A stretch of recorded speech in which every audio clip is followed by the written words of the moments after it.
on model and actress Margaret Qualley. But first, Matt Franco is here to tell us all about his Vegas show called Magic Reinvented Nightly. From EPLP in West Hollywood, take a look.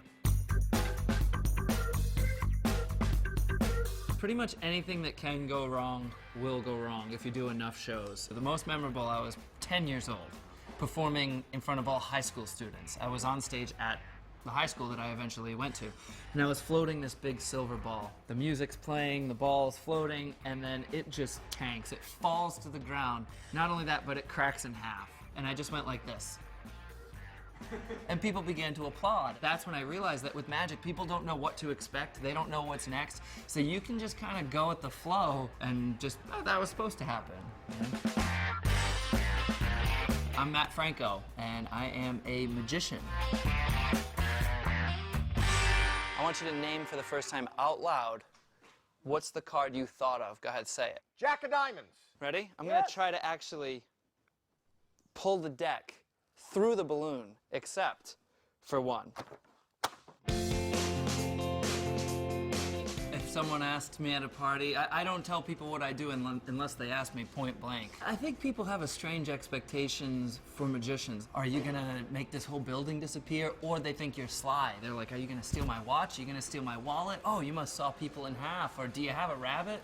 I don't saw people in half. I'm actually allergic to rabbits. And all of those preconceived notions I feel like don't line up with what I actually do. I do think when people think of magic, they think of a guy in a tuxedo. Still, I don't think we've really shed that old hat style to it, but I'm trying really hard to bring it forward and move things ahead.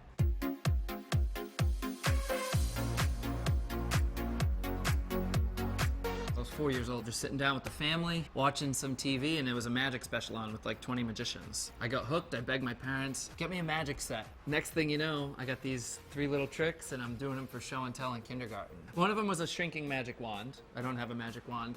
The other trick involved thimbles. I don't have thimbles, but the other was like a vanishing ball. I can do a more advanced version, I guess, if I use this line here. This is a sleight of hand version that's a little bit more difficult, but I think I should be able to do it if I can. There to go.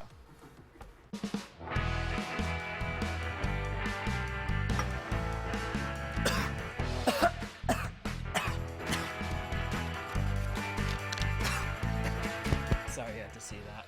Everyone in my family and my friends were my guinea pigs. My grandma in particular would sit there for endless hours watching me do tricks. At 4 years old, you can't really read and understand complex instructions yet. So I'd have my grandma read it to me, and then I realized she knew how the trick was done.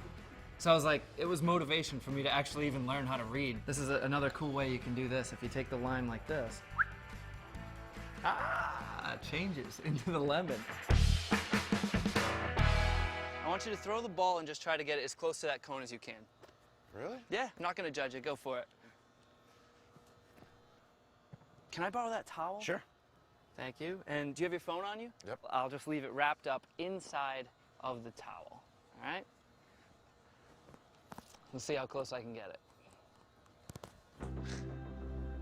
Yeah, that was perfect. Where did my phone go?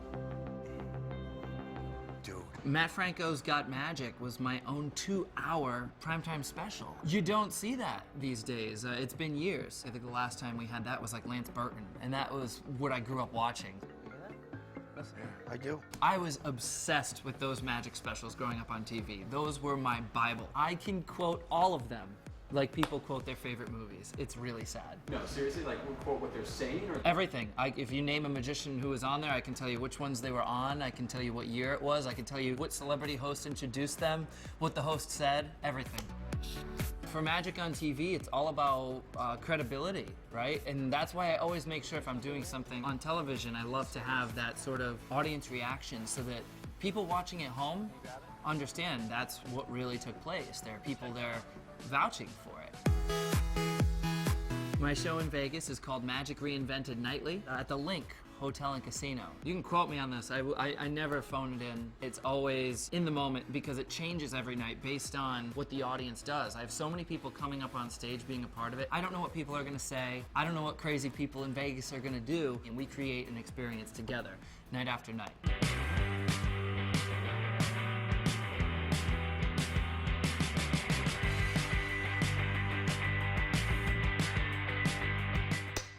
A lot of times it's fun if a waitress walks by, you just give it a little bend, but you don't really bend it. Okay, it's a secret. But look, you can do this for your friends.